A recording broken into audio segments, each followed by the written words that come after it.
இட்லி கடை தனுஷ். இந்த இட்லி கடையில் வந்து இட்லி இருக்குது. அந்த கடையில் வந்து நம்ம பரதநாட்டியம் நம்ம நாடகம் இருக்குது.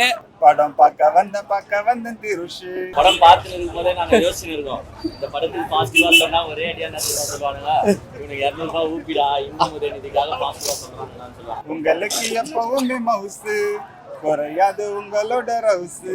இந்த வெளிநாட்டுல இருக்கானுங்க பாரு, மாப்பிள்ளையே பேசுவானுங்களே, அவனுக்கெல்லாம் ஆப்பு வச்சுட்டாரு, பாசத்து வழியா ஆப்பு வச்சுட்டாரு தனுஷு. தனுஷு திருஷு நம்ம 2 பேரு காம்பினேஷன் புதுசு. என்னன்னா லேக், ரொம்ப லேகா ஸ்லோவா எடுத்து போயிருக்காங்க. ஸ்கிரீன் பிளேல கொஞ்சம் கான்சென்ட்ரேட் பண்ணியிருந்தா ராயனை விட இந்த படம் மிகப்பெரிய கலெக்ஷன் ஆகும்.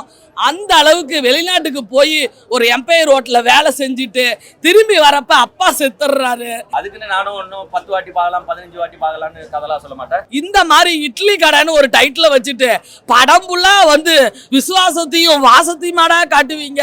அவங்க எப்படி அததான் அவங்களுக்கு எப்படி மத்த ஸ்டார்ஸ் நடிச்சா படமே நல்லா இல்ல, அவங்க ஆள் நடிச்ச படம் ஒண்டிதான் சூப்பர்.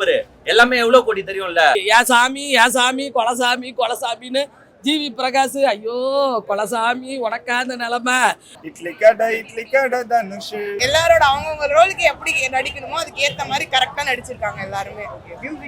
மியூசிக் ஜிவி சார் சொல்லவே வேணாம், அது தனுஷ் ஜிவி சாரோட காம்போ சொல்லவே வேணாம், 2 பேருமே நல்லா பண்ணியிருக்காங்க. படத்துல மியூசிக் வந்து பாட்டு அவ்வளோ பெருசா இல்ல.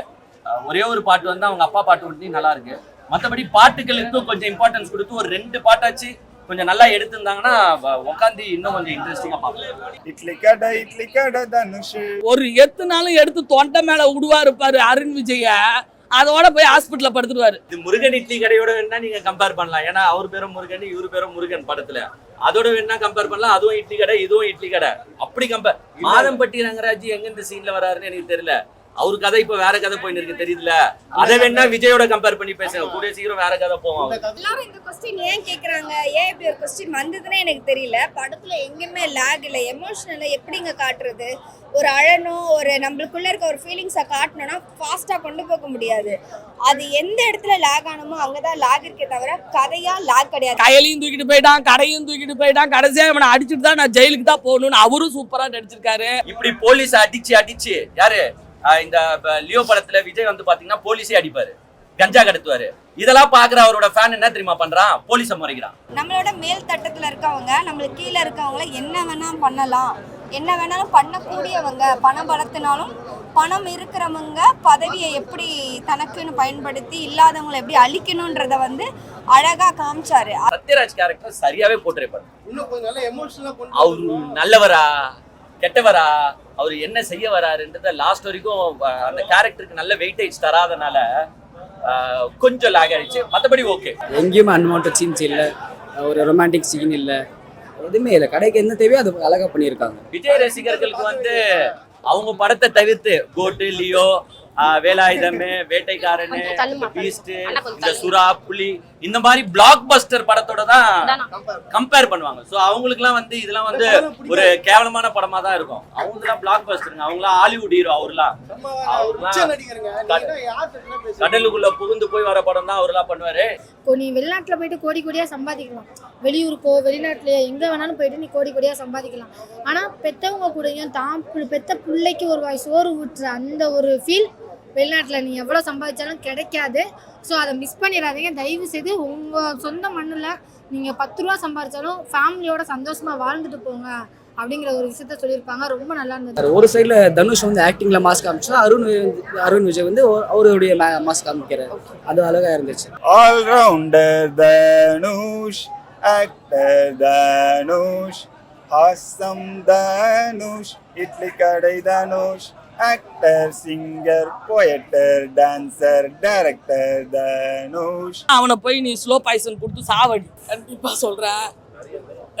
அக்டோபர் 1 நம்ம தமிழ் சினிமாவோட தந்தை, மூத்த மகன், நடிப்பு சக்கரவர்த்தி, நடிகர் திலகம், செவாலிய சிவாஜி கணேசன் ஐயாவுக்கு மிக சிறந்த படத்தை கொடுத்தாரு அவங்க அப்பா கஸ்தூரி ராஜா, என் ராசாவேன்னு. அந்த படத்துக்கு அப்புறம் இவர் ஒரு படம் எடுத்திருக்காரு. அதே ராஜிகரனை வச்சு இந்த இட்லி கடையில் வந்து இட்லி இருக்குது. அந்த கடையில் வந்து நம்ம பரதநாட்டியம் நம்ம நாடகம் இருக்குது. இன்று பிறந்த நம்ம நடிகர் திலகத்துக்கு என்னோட கோடான கோடி ஹாப்பி பர்த்டே, பிறந்த நாள் நல்வாழ்த்துக்கள். அந்த பிறந்த நாள் நல்வாழ்த்துக்களா தனுஷ் அண்ணன் விசுவாசத்தை நினைச்சு இந்த அக்டோபர் 1க்கு இந்த இட்லி கடையை கொடுத்துருக்காரு. நீங்க வேணா பாருங்க, அவரு ராயனை விட இந்த படம் மிகப்பெரிய கலெக்ஷன் ஆகும். அந்த அளவுக்கு வெளிநாட்டுக்கு போய் ஒரு எம்பையர் ஹோட்டலில் வேலை செஞ்சுட்டு திரும்பி வரப்ப அப்பா செத்துடுறாரு. இதுதான் கதை. வெளிநாட்டுக்கு போய் அம்மா அப்பாவுக்கு பணம் சேர்க்கறேன்னு சொல்லி வந்தீங்கன்னா திரும்பி வந்து பார்த்தா உன் இமோஷனல், உன்னோட பாசம் நேசம், உன் அன்பு இருக்காதுன்றதை எடுத்து அழகா சொல்லியிருக்காரு. இந்த மாதிரி இட்லி கடைன்னு ஒரு டைட்டில் வச்சுட்டு படம் ஃபுல்லா வந்து விசுவாசத்தையும் வாசத்தையுமாடா காட்டுவீங்க. அப்படி வந்து அவ்வளவு கிரேட்டா எடுத்து வச்சிருக்குது. கண்டிப்பா நம்ம இட்லி கண்டிப்பா எல்லாரும் சாப்பிடுவோம். ஆனா இந்த இட்லி வந்து குடும்பத்துக்கான இட்லி, குடும்பங்கள் கொண்டாடும் இட்லி. இந்த வெளிநாட்டுல இருக்கானுங்க பாரு, மாப்பிள்ளையே பேசுவானுங்களே, அவனுக்கெல்லாம் ஆப்பு வச்சுட்டாரு, பாசத்து வழியா ஆப்பு வச்சுட்டாரு தனுசு. ஓகேவா? இன்னைக்கு இருக்கிற போலீஸ்காரங்களை விட நமக்கு இன்னைக்கு விவேகமான போலீஸ்காரனா எங்க அண்ணன் பார்த்திப் அண்ணன் சூப்பரா பண்ணிருக்குன்னு. அண்ணே, எல்லா போலீஸ்காரனும் உங்களை மாதிரி விவேகமான போலீஸ்காரனா மாறணும்னு, இந்த தமிழகம் காப்பாற்றப்படணும்னு, நல்லா இருக்குண்ணே, இந்த தமிழ் சினிமாவும் காப்பாற்றப்படணும்னு. ஓகேவா? இல்ல வேற இது வேற லெவல். சொல்லுப்பா வேற. படம் வந்து ஸ்லோவா இருக்குன்னு சொல்லிட்டு படம் ஸ்லோவா இருக்குதுன்னா அவனை போய் நீ ஸ்லோ பாய்சன் கொடுத்து சாவடி. ஓகேவா? அதுதான் சொல்லுவேன். அருண் விஜய் வந்து இவன் எவ்வளோ அடித்தாலும் என்னைய வந்து அடிக்க மாட்டேங்கிறானடா, இவனோட இமோஷனலாக நான் வந்து கனெக்ட் ஆகணுமேனு மோதி பார்க்குறாரு. எவ்வளோ மோதினாலும் அகிம்சையே சிறந்த ஆயுதம்னு நம்ம தனுஷ் சார் சொல்கிறாரு. சூப்பராக பண்ணியிருக்காரு. கண்டிப்பாக எல்லாம் வல்ல அது தென்னாடுடைய சிவனே இந்த படத்தை காப்பாற்றி கொடுக்கும். படம் அந்த அளவுக்கு வேற லெவலில் இருக்குது. நீங்கள் போய் படத்தை பார்த்தீங்கன்னா தெரியும், எங்கேயுமே ஸ்லோ கிடையாது. படம் இன்டர்வல் வரைக்கும் அகிம்சையே சிறந்த ஆயுதம்னு போட்டு முடிக்கிறாங்க. அதுக்கப்புறம் சமுத்திரக்கனி அண்ணன் சொல்லவே வேணாம். கையிலையும் தூக்கிட்டு போயிட்டான், கடையும் தூக்கிட்டு போயிட்டான். கடைசியாக இவனை அடிச்சுட்டு தான் நான் ஜெயிலுக்கு தான் போகணும்னு அவரும் சூப்பராக நடிச்சிருக்காரு. அதுக்கப்புறம் வந்து 4 பேர் சிறந்த நடிப்பு. நித்யா மேனந்தன் வந்து குடும்ப தலைவி சூப்பராக பண்ணியிருக்கா. அதே மாதிரி எங்கள் அண்ணன், எங்கள் ஐயா சிவனேசன் ஐயா, ராஜகிரண் ஐயா, அவர் வந்து அகிம்சையை தமிழ்நாட்டுக்கு சொல்லி கொடுத்துட்டு போயிருக்காரு இந்த படத்தில். ஓகேவா? அந்த மாதிரி படம் வேற லெவலு. அதே மாதிரி ஏசாமி கொலசாமின்னு ஜிவி பிரகாஷ், ஐயோ கொலசாமி உனக்காந்த நிலமை, இந்த பாட்டை இங்கே போட்டுட்டு வேட்டை வீட்டில் வச்சுக்கிட்டாரு. சூப்பராக அவரு மியூசிக் பண்ணியிருக்காரு. பீட்டர் ஹெராயின் எப்பா சண்டை நீ வேற லெவல்ரா சாமி. உன்னை நான் சின்ன பிள்ளையிலேருந்தே பார்த்துக்கிட்டு வரேன். ஆனால் நீ இவ்வளோ பெரிய சண்டையை ஒரு எத்துனாலும் எடுத்து தொண்டை மேலே விடுவார் பாரு அருண் விஜய. அதோட போய் ஹாஸ்பிட்டலில் படுத்துடுவார். திரும்பி வந்து பார்த்தா 2 கிலோ மாவாட்டுறாரு யாரு? அருண் விஜய். என்னதான் நீ ஆயுதத்தை கையில் எடுத்தாலும் கடைசியாக ஒரு 1.5 கிலோ சுத்தம் முல்ல பாரு, 2 கிலோ போட்டு மாவாட்ட முல்ல பாரு. மாவாட்டி பாரு, இட்லி சுட்டு பாரு, உன் வாழ்க்கை தெரியும். அவ்வளோதான். படம் பார்த்தீங்கன்னா பல தடைகளை தாண்டி ரிலீஸ் ஆயிருக்கு. இது வந்து இன்பன் உதயநிதியோட வந்து முதல் படத்தை ரிலீஸ் பண்ணிக்கிறாங்க மூலியமா. இந்த படத்துக்கு பார்த்தீங்கன்னா ஆக்சுவலாக தனுஷ் தான் டைரக்டர். இது வந்து 5வது படம் நினைக்கிறாங்க எடுத்தது. ஒரு வித்தியாசமான ஒரு கதைகளத்தை வந்து கொண்டு வந்திருக்காரு. பாரம்பரியமாக ஒரு இட்லி கடை நடத்துறாரு. அந்த இட்லி கடை வந்து தொடர்ந்து நடத்தி வர மாட்டாரா, நடுவில் வரக்கூடிய பிரச்சனைகள் தான் அந்த படமாக எடுத்துருக்காங்க. அருண் விஜய் பார்த்தீங்கன்னா ஒரு வித்தியாசமான ஒரு கேரக்டர் பண்ணுன்னு சொல்லிட்டு அவர் என்ன பண்ணுமோ அதை பண்ணி விட்டுருக்காருன்னு சொல்ல முடியும். இந்த படத்தில் 2 ஹீரோயின் இருக்காங்க. அந்த 2 ஹீரோயின் பார்த்தீங்கன்னா ஃபர்ஸ்ட் ஹீரோயின் எதுக்கு போட்டாங்கன்னு சொல்லிட்டு எனக்கு ஒன்றுமே புரியல. ஆனால் செகண்ட் ஹீரோயின் நல்லா பண்ணியிருக்காங்க. 1 டைம் வாட்சபிள் இருக்காரு. அவ்வளோதான் இதுக்கப்புறம் சொல்ல முடியும். படம் பார்த்துட்டு இருக்கும் போதே நாங்கள் யோசிச்சுட்டு இருக்கோம், இந்த படத்துக்கு பாசிட்டிவாக சொன்னால் ஒரே ஐடியா என்ன சொல்லுவாங்க, இவனுக்கு 200 ரூபாய் ஊப்பிடா இன்னும் உதயநிதிக்காக பாசிட்டிவாக சொல்கிறாங்கன்னு சொல்லுவாங்க. ஆனால் ஆக்சுவலாக பார்த்தீங்கன்னா படம் உண்மையிலேயே நல்லா இருக்கும். எப்படி சொல்றேன்னா, it's a kind of motivation film. ஆக்சுவலாக இப்போ இருக்கிற ஜென்ரேஷனுக்கு வந்து ஒரு மோட்டிவேட் பண்ற எந்த ஒரு படமா இருந்தாலும் அதை பாசிட்டிவா ப்ரொமோட் பண்றவங்க தான் நாங்க. இந்த படம் என்ன சொல்றதுன்னா, ஃபர்ஸ்ட் உன் ஊரை பாரு. வெளிநாட்டுல போய் வாழ்றவங்களுக்கு எல்லாம் வந்து ஒரு பாயிண்ட் சொல்லியிருக்காங்க, நீங்க வந்து ஊர்ல வேலை செய்யறா, உங்க ஊர்லயே வளர்றதுக்கு எவ்வளவோ வேலை வாய்ப்பு இருக்கு. அதை நம்பர் 1 சொல்றாங்க. முக்கியமான நம்பர் 2 பாத்தீங்கன்னா, இது வந்து பாதி இந்த 90s கிட்ஸோட எமோஷனலி கனெக்ட் ஆகிற ஒரு படம். ஏன் சொல்றேன்னா, இதுல இருக்கிற சில சீன்ஸ்லாம் வந்து என் லைஃப்லயே நடந்த சீன் தான். ஃபார் எக்ஸாம்பிள், அந்த கல் வச்சு ஆட்டுவாங்க பாருங்க, மாவு போட்டு, அந்த அரிசி உளுத்தம் பருப்பு எல்லாம் போட்டு ஆட்டுவாங்க. ஆக்சுவலா சின்ன வயசுல நான் 4th ஸ்டாண்டர்ட் 5th ஸ்டாண்டர்ட் படிக்கும் போதெல்லாம் அப்பெல்லாம் வந்து கிரைண்டர்லாம் கிடையாது. அப்போ எங்க வீட்லயே என்ன பண்ணுவாங்கன்னா, ஐ மீன் எங்க ஓன் யூஸுக்கு தான், கடைக்கெல்லாம் கிடையாது, அந்த ஆட்டுக்கல்ல போட்டு அந்த அரிசியை போட்டும் உளுத்தம் பருப்பை போட்டு ஆட்டுவாங்க. இதுல என்னன்னா, ஒரு பாயிண்ட் இந்த கடையில சொல்ல, அரிசியை போட்டு ஆட்டுறது வந்து ஈஸி, கஷ்டம், டைட்டா இருக்கும். உளுத்தம் பருப்பை போட்டு ஆட்டுறது தான் ஈஸி. எங்க அம்மா என்ன தெரியுமா செய்வாங்க, அரிசியை வந்து போட்டு அவங்க ஆட்டுவாங்க, ஏன்னா டைட்டா இருக்கும், புள்ள கஷ்டப்படக்கூடாதுன்னு அவங்க ஆட்டுவாங்க. உளுத்தம் பருப்பை போட்டு என்ன ஆட்ட விடுவாங்க. ஸோ இந்த மாதிரி ஒரு எமோஷனலி எல்லா 90s கிட்ஸோட கனெக்ட் ஆகிற ஒரு படம் தான் இது. நிறைய பேர் 90s கிட்ஸ் இந்த வேலையை நல்லாவே செஞ்சிருப்பாங்க. அதான் உட்காந்து ஆட்டுறதுன்னு ஆட்டிருப்பாங்க. ஸோ நல்ல ஒரு கதை, அழகா எடுத்துட்டு போயிருக்காங்க. ஒரு சில செட்பேக்கும் இருக்கு, செட்பேக் இல்லாம ஒரு படத்தை எடுக்கிறதுலாம் கஷ்டம் தான். என்னன்னா லேக், ரொம்ப லேகா ஸ்லோவா எடுத்துட்டு போயிருக்காங்க. ஸ்கிரீன் பிளேல கொஞ்சம் கான்சென்ட்ரேட் பண்ணியிருந்தா மேபி இந்த படம் வந்து ஒரு மிகப்பெரிய பிளாக் பஸ்டர் ஆகிடும். விஜய் ரசிகர்களுக்கு வந்து அவங்க படத்தை தவிர்த்து கோட்டு, லியோ, வேலாயுதமே, வேட்டைக்காரனு, பீஸ்ட், இந்த சுறா, புலி, இந்த மாதிரி பிளாக் பஸ்டர் படத்தோட தான் கம்பேர் பண்ணுவாங்க. ஸோ அவங்களுக்குலாம் வந்து இதெல்லாம் வந்து ஒரு கேவலமான படமா தான் இருக்கும். அவங்கலாம் பிளாக் பஸ்டருங்க, அவங்களாம் ஹாலிவுட் ஹீரோ. அவர்லாம் கடலுக்குள்ள புகுந்து போய் வர படம் தான் அவர்லாம் பண்ணுவாரு. நம்ம இந்த படத்தை பத்தி பேசுவோம், இப்படிதான் அன்வான்ட் ட்ராக்ல எடுத்துருக்காரு. அவங்க அவங்க எப்படி அததான் அவங்களுக்கு எப்படி மத்த ஸ்டார்ஸ் நடிச்சா படமே நல்லா இல்ல, அவங்க ஆள் நடிச்ச படம் ஒண்டிதான் சூப்பர்.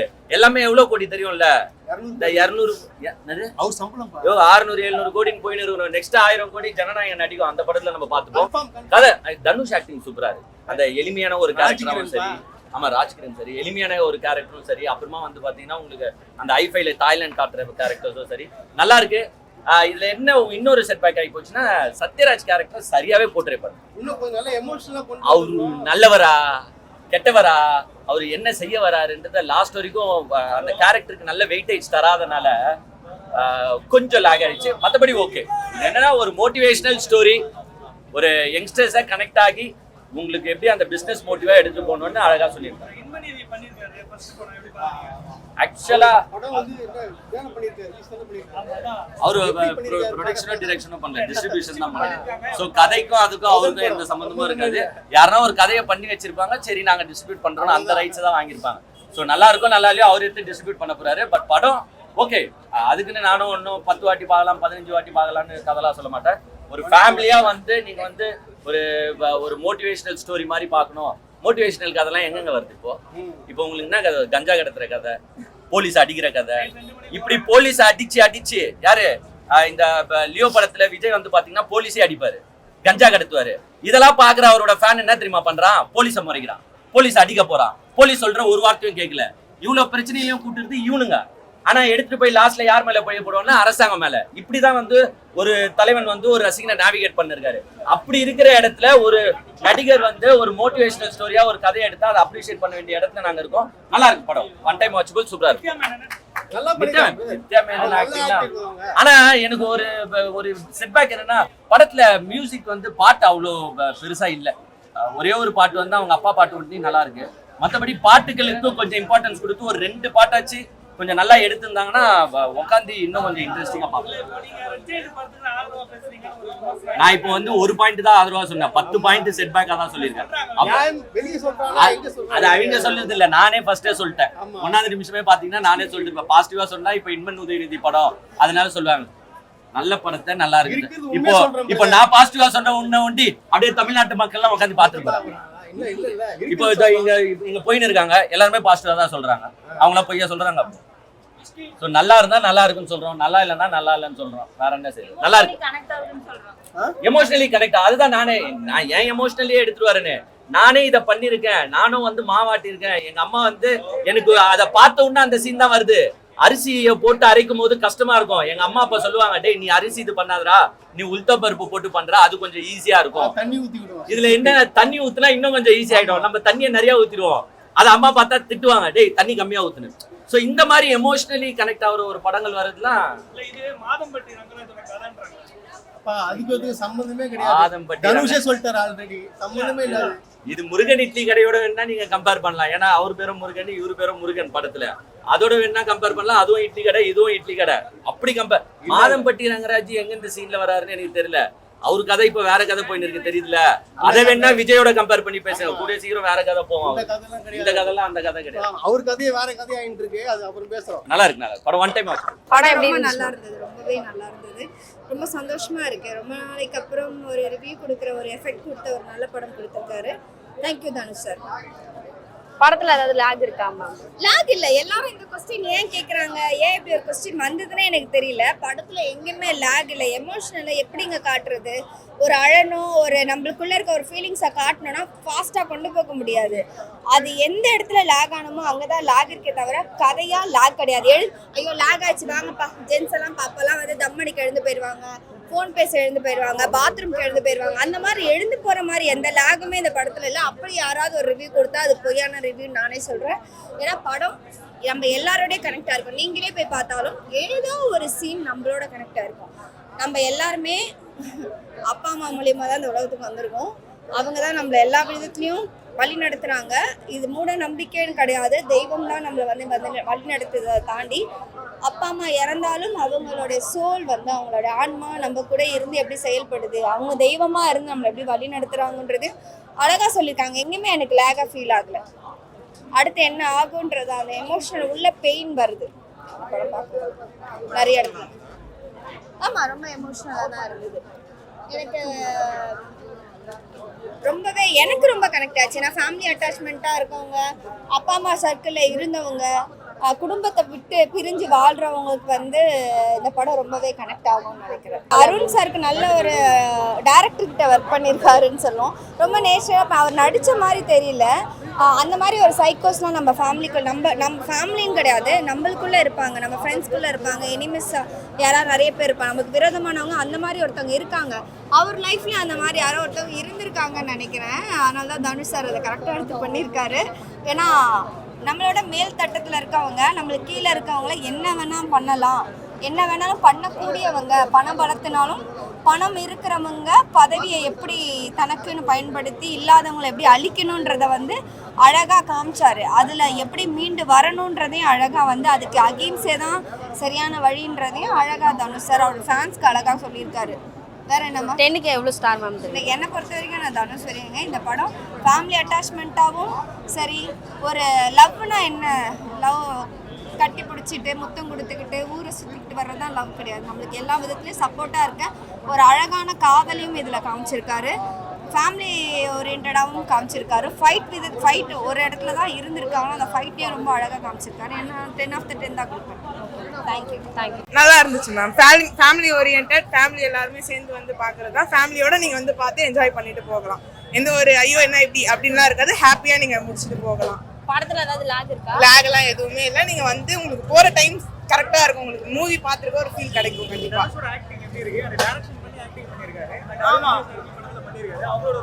யாரோட ரோல்? எல்லாரோட அவங்கவுங்க ரோலுக்கு எப்படி நடிக்கணுமோ அதுக்கு ஏற்ற மாதிரி கரெக்டாக நடிச்சிருக்காங்க எல்லாருமே. மியூசிக் ஜிவி சார் சொல்லவே வேணாம், அது தனுஷ் ஜிவி சாரோட காம்போ சொல்ல வேணாம், ரெண்டு பேருமே நல்லா பண்ணியிருக்காங்க.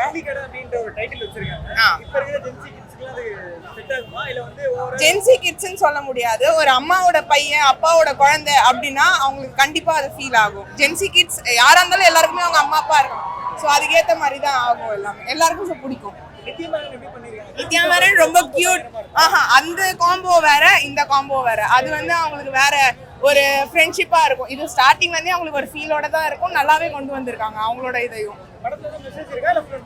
மெசேஜ் வந்து அதான் அப்பா அம்மா, நம்மளுக்கு அப்பா அம்மா ஃபர்ஸ்ட். அப்பா அம்மாவோட இதுவை நம்ம விடக்கூடாது. அவங்களோட நம்ம என்னதான் ஃபாரின் போனாலும் சரி, என்னதான் வெளிநாடு போனாலும் சரி, அப்பா அம்மா நம்மளுக்கு எப்பவுமே ஃபர்ஸ்ட் இருக்கணும். கண்டிப்பா அதான் சொன்னேனே, இப்போ இருக்கிற ஜென்ரேஷனா எப்போ இருக்கிற ஜென்ரேஷன் ஆனாலும் அப்பா அம்மான்றது நம்மளுக்கு ஒண்ணுதான். ஸோ அப்பா அம்மா இருக்கிறவங்களுக்கு எல்லாருக்குமே வந்து அந்த கனெக்ட் ஆகும்.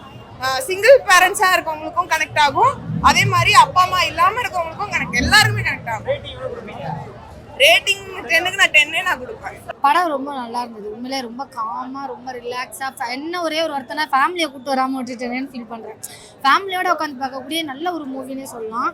ரொம்ப ஓவராக ஆக மாசு என்டர்டைன்மெண்ட்டு, நான் என்ஜாய் பண்ணோம், தேட்டருக்கு வந்து டான்ஸ் ஆடணும் அப்படிங்கிற மாதிரிலாம் இருக்காது. பட் ரிலாக்ஸாக உட்காந்து நம்மளை ஒரு எமோஷனல் கனெக்டிவிட்டியோட நம்ம உண்மையிலே அந்த வில்லேஜுக்குள்ளே வாழ்ந்தா எப்படி இருக்கும் அந்த ஒரு ஃபீலெல்லாம் கொடுத்துருப்பாங்க. படத்தில் சொல்ல வந்த கருத்து ரொம்ப நல்லா இருந்தது. ஏன் அப்படின்னா நீ வெளிநாட்டில் போயிட்டு கோடி கோடியாக சம்பாதிக்கலாம், வெளியூருக்கோ வெளிநாட்டிலையோ எங்கே வேணாலும் போயிட்டு நீ கோடி கோடியாக சம்பாதிக்கலாம். ஆனால் பெற்றவங்க கூடயும் பெற்ற பிள்ளைக்கு ஒரு வாய் சோறு ஊற்றுற அந்த ஒரு ஃபீல் வெளிநாட்டில் நீ எவ்வளோ சம்பாதிச்சாலும் கிடைக்காது. ஸோ அதை மிஸ் பண்ணிடாதீங்க. தயவு செய்து உங்கள் சொந்த மண்ணில் நீங்கள் 10 ரூபா சம்பாதிச்சாலும் ஃபேமிலியோட சந்தோஷமாக வாழ்ந்துட்டு போங்க அப்படிங்கிற ஒரு விஷயத்த சொல்லியிருப்பாங்க. ரொம்ப நல்லா இருந்தது. அந்த இயற்கை காற்றா இருக்கட்டும், காட்டின விசுவலாக இருக்கட்டும், விசுவல் செம்ம இது உண்மையிலே சூப்பராக இருந்த மாதிரி ஒரு ஃபீல் இருந்தது. பாட்டெல்லாம் நல்லா இருந்துச்சு. வைபு ஜிவி பிரகாஷ் சாருக்கு ரொம்ப தேங்க்ஸ் சொல்லணும். ஏன்னா ரொம்ப ரொம்ப வருஷமாக வெறும் வெஸ்டர்னாக கேட்ட மாதிரியே ஒரு ஃபீலாக இருந்தது. ரொம்ப வருஷம் கழிச்சு ஓப்பனாக சொல்கிறேன், நல்ல ஒரு வில்லேஜ் மியூசிக் கேட்ட ஃபீல் இருந்தது. அதுவும் இல்லாமல் ஊர் சைட்லாம் பார்த்தீங்கன்னா அந்த கருப்பசாமியோட சாங்கு, அந்த வரிகள், அதோட பேக்ரவுண்டு மியூசிக்லாம் வேறு வைபு. அந்த வைபை திருப்பி ஸ்க்ரீனில் பார்த்த ஒரு ஃபீல் இருந்தது. ஹீரோனையோட ஆக்டிங் வேறு லெவல். உண்மையாக சொன்னால் செம்ம பேர். இந்த மாதிரி ஒரு சப்ஜெக்டாக தேர்ந்தெடுத்து இது பண்ணிங்கன்னா கண்டிப்பாக ஹீரோனிக்கு சக்ஸஸ் அப்படின்னு சொல்லணும். படத்துல ஏதாச்சும் லேக் இருக்காங்க? ஃபஸ்ட்டு ஒரு 10 மினிட்ஸ் கொஞ்சம் ஸ்லோவாக போகுங்க, கொஞ்சம் ஓரளவு ஸ்லோவாக போகிற மாதிரி இருக்கும். ஆனால் அதுக்கப்புறம் போக போக போக விறுவிறுப்பு கொடுத்துரும். அது ரொம்ப நல்லா இருந்தது. என்ன வில்லனை தான் கொஞ்சம் லாஸ்ட்டாக மாவாட்ட விட்டாங்க, அது கொஞ்சம் வருத்தமாக இருந்துச்சு. செமையாக ரசித்தோம். கடைசியாக மாவாட்ட விட்டாங்க. 10க்கு எவ்வளோ ஸ்டார்ஸ் கொடுப்பீங்க? நான் 9 கொடுப்பேன். ஒரு பாயிண்ட் எதுக்கு கம்மினா, நீங்கள் ஃபஸ்ட்டு அந்த ஒரு 10 மினிட்ஸ் கொஞ்சம் இன்னும் இம்ப்ரூவ் பண்ணிக்கலாம் அப்படிங்கிற மாதிரி தோணுச்சு. படம் எப்படி இருந்துச்சு சொல்லுங்க. தனுஷ் சார் கெட்டப்லேயே வந்திருக்கீங்களே, இட்லி கடையில் இருக்க மாதிரியே. நான் வந்து பெங்களூர்லேருந்து வந்திருக்கேன். சின்ன வயசுலேருந்து தனுஷ் சார் ரொம்ப பிடிக்கும். படம் வந்து ரொம்ப அழகாக இருந்துச்சு, பியூட்டிஃபுல்லாக இருந்துச்சு. It's very nice. ஸ்டார்டிங்லேருந்து எண்டு வரைக்கும் கதைக்கும் அந்த ஸ்டோரிக்கும் கனெக்ட் பண்ணி ரொம்ப அழகாக ரைட்டராக ரொம்ப அழகாக சொல்லியிருந்தார். ஆஸ் அ ஃபேனாக சொல்ல, ஜென்ரல் ஆடியன்ஸாக சொல்ல, படம் உண்மையிலே நல்லா இருக்கு, மன நிம்மதியாக இருக்குது. படத்தில் ஏதாவது லேக் இருக்கா? படம் லேகே இல்லை, எனக்கு அந்த ஃபீல் இல்லை. வேறு யாருக்கு அது அந்த மாதிரி இருந்துச்சா அது அவங்களுடைய பெர்ஸ்பெக்டிவ். பட் எனக்கு என்னை படம் பார்த்த வரைக்கும் எங்கேயுமே அன்வான்ட் சீன்ஸ் இல்லை, ஒரு ரொமான்டிக் சீன் இல்லை, எதுவுமே இல்லை. கடைக்கு என்ன தேவையோ அது அழகாக பண்ணியிருக்காங்க. அருண் விஜய், நித்யா மேம் அவங்களோட இதில் அப்படி அருண் விஜய் அவர் வந்து அவருடைய ரோல் பயங்கரமாக பண்ணியிருக்காரு. ஒரு சைடில் தனுஷ் வந்து ஆக்டிங்கில் மாஸ் காமிச்சா, அருண் விஜய் வந்து அவருடைய மாஸ் காமிக்கிறார். அது அழகாக இருந்துச்சு. 10க்கு எவ்வளோ ஸ்டார்ஸ் தருவீங்க? 10 கொடுக்கும். All-rounder Dhanush, actor Dhanush, Hasam Dhanush, Idli Kadai Dhanush, actor, singer, poet, dancer, director Dhanush, Ilaya superstar Dhanush, Dhanush, love you Dhanush, Dhanush, Dhanush, Dhanush. தமிழ்ல ஒரு பாட்டு. இட்லி கடை தனுஷு, படம் பார்க்க வந்த திருஷு, குறையாது உங்களோட ரவுசு, தனுஷு திருஷு, நம்ம 2 பேரு காம்பினேஷன் புதுசு, ஜிவி காம்பினேஷன் பெஸ்ட், அருண் விஜய் கெத்து. இட்லி கடை படம் பேர் வேணா இட்லி கடைன்னு இருக்கலாம். ஒரு தலப்பாக்கட்டு பிரியாணி சாப்பிட்டா எப்படி இருக்கும், அந்த மாதிரி படம் ரொம்ப ரொம்ப சூப்பரா இருக்கு. ஒரு இட்லி கடை அப்படின்றது வந்து எல்லாருக்குமே ரியல் லைஃப்ல கனெக்ட் ஆகிற ஒரு விஷயம் தான். இதுல ரொம்ப பெரிய பெரிய விஷயத்தெல்லாம் ரொம்ப சூப்பரா சொல்லியிருக்காரு. ஏன்னா முன்னோர்கள் பின்பற்றின எல்லாத்தையும் பின்பற்றணும் அப்படின்ட்டு. ஏன்னா முன்னோர்கள் ஒரு தெய்வத்தை வணங்கியிருப்பாங்க, அது மூலியமா நம்ம பரம்பரையில எல்லாருமே அதை ஃபாலோ பண்ணுவாங்க, அதை ஃபாலோ பண்ணணும் அப்படின்றத சொல்லியிருக்காரு. இப்போ நம்ம நிறைய பேர் ஏர்ன் பண்றதுக்காக நிறைய பேர் வெளிநாட்டுக்கு போயிடுறோம். இப்போ ஒரு சொந்தங்கள் இறந்தா கூட அவங்கள நம்ம பார்க்க முடியல, அந்த மாதிரிலாம் ஒரு சில விஷயங்கள்லாம் இருக்கு. அவங்க உயிரோடு இருக்கும்போது அவங்க கூட டைம் ஸ்பெண்ட் பண்ணாம நம்ம அங்கே போயிடுறோம். இந்த மாதிரி நிறைய மிஸ் பண்ற விஷயத்தெல்லாம் ரொம்ப அழுத்தமா சூப்பரா சொல்லியிருக்காரு. இப்போ அதே மாதிரி என்னன்னா, மன்னிக்கிறது எவ்வளோ பெரிய விஷயமா எப்படி பண்ண முடியும் அப்படின்றதையும் ரொம்ப சூப்பரா எக்ஸலண்டா காட்டியிருக்காரு. ஏன்னா ஒரு தெய்வமா அவர் அந்த கடையை வச்சிருப்பாரு, அந்த கடையவே கொளுத்திடுவாரு. அப்போ வந்து நாங்கள் நினைச்சோம் அருண் விஜய் போயிட்டு ஒரே வெட்டி முடிச்சிருவாரு கதையை, அப்படிதான் நினைச்சோம். கடைசியில் பார்த்தா லாஸ்ட்ல ஒன்று பண்ணுவார், சாவடிக்க மாட்டார், ஆனால் ரொம்ப டிஃப்ரெண்ட்டாக இருந்துச்சு. இந்த மாதிரி நிறைய விஷயம் ரொம்ப ரொம்ப சூப்பராக இருந்துச்சு. ராஜ்கிரண் சாரோட ஆக்டிங் செம்மையாக இருந்துச்சு. அவர் இறந்துருவார், அதுக்கப்புறம் அந்த ஃபாதர் கேரக்டருக்கு பதில் ஒரு கண்ணுக்குட்டி வரும், அப்பா மாதிரியே கூடயே ட்ராவல் பண்ணும். அது ரொம்ப ரொம்ப டிஃப்ரெண்ட்டாக புதுசாக இருந்துச்சு, ஆனால் செம்மையாக இருந்துச்சு. ஏற்கனவே தனுஷ் சார் வாங்காத அவார்டே இல்லைன்னு நினைக்கிறேன். இந்த படத்துக்கும் இன்னும் நிறைய அவார்டு வாங்க போகிறாரு. படம் வந்து எல்லாருமே வந்து பார்க்கலாம், ரொம்ப டீசெண்டாக இருக்குது. இது எல்லாருமே வந்து பார்த்து என்ஜாய் பண்ணுற மாதிரி ரொம்ப ரொம்ப சூப்பராக இருக்குது. தேங்க்யூ. லாக் ஏதாச்சும் இருக்கா சார் படத்தில்? இல்லை, ரொம்ப இன்ட்ரெஸ்டிங்காக இருக்குது. ஆனால் இது வந்து நார்மல் கமர்ஷியல் படம் மாதிரி கிடையாது. ஆனால் இது எல்லாருக்குமே கனெக்ட் ஆகும். ரொம்ப ரொம்ப சூப்பராக இருக்குது, ஒரு டீசெண்டான படம். ஏன்னா இப்போ வட சென்னைலாம் பார்த்தீங்கன்னா வந்து ஒரு 18 இயர்ஸ்க்கு மேலே பார்க்கணும், வல்கரான வேர்ட்ஸ் இருக்குது, அந்த மாதிரிலாம் சொல்லியிருப்பாங்க. இதில் வந்து இது எல்லா தரப்புக்கான படம். ஒரு குழந்தையிலேருந்து பெரியவங்க வரைக்கும் எல்லாருமே பார்க்கலாம். ஏன்னா தனுஷ் வந்து இப்போ வந்து ஃபேமிலி ஆடியன்ஸ் ஃபோக்கஸ் பண்ணுறாருன்னு நினைக்கிறேன். ஏன்னா இப்போ வந்து யங்ஸ்டர்ன்றதை விட்டுட்டு, ஏன்னா இன்னும் மார்க்கெட் வந்து அவருக்கு ஏற்கனவே பெருசு தான், ஒரு குட்டீஸ்லேருந்து பார்ட்டிஸ் வரைக்கும் சொல்லுவாங்க இல்லையா, அந்த மாதிரி கவர் பண்ணிட்டா இன்னும் மார்க்கெட் பெருசாகும். அப்படின்றதால அவர் வந்து ஃபேமிலி ஆடியன்ஸ் கவர் பண்ணணும்னு நினைக்கிறேன். அது ரொம்ப நல்ல விஷயம். எல்லாருமே பார்க்குற மாதிரி படமாக இருக்குது. கண்டிப்பாக ஒரு பெரிய சக்ஸஸாக இருக்கும் அவர் கெரியரில். புரியல. 10க்கு எவ்வளவு ஸ்டார் தருவீங்க? 10க்கு 15 கூட சொல்லலாம். ஏன்னா ரொம்ப ரொம்ப சூப்பராக இருக்குது. நீங்கள் படம் பார்த்தா தெரியும். நான் வந்து இது வந்து தனுஷ் ஃபேனாக சொல்லலை, ஒரு நார்மல் ரசிகராகவே சொல்கிறேன். படம் ரொம்ப ரொம்ப எக்ஸலன்ட், செமையாக இருக்குது.